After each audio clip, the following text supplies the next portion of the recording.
Vlogmas Day 9! So yun guys, tara samahan nyo kami. Pupunta kami ngayon ng Cavite. Dahil wala kaming pasok, sasama ako, hindi pwedeng hindi. Coffee! Sama ka? Sino tinitignan mo dyan? Tara na! Tara! Let's go! Gumagawa nga pala kami ng vlog na eating only Jollibee for a day challenge. Panoorin niyo yan sa vlog ni Miggy! Yes, take! Thank you! Cheers! Time check. After 4 hours, nandito na kami ngayon sa Calamba, Laguna. Grabe, sobrang daming traffic naming nadaanan. Ginabi na kami guys, oh. Finally, nandito na kami ngayon sa Cavite! Mag-waterboard muna kami. Let's go! Libre mo ako.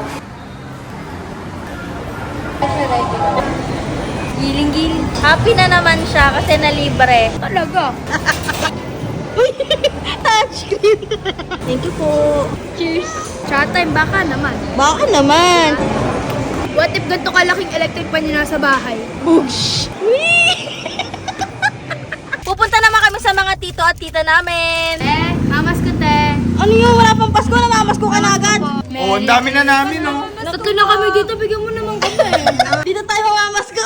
Mamas ko po. May mamas ko agad. Thank you po. Best hero ever. Finally, nakauwi na kami guys. Kaya naman, kita-kits sa next vlog. Bye!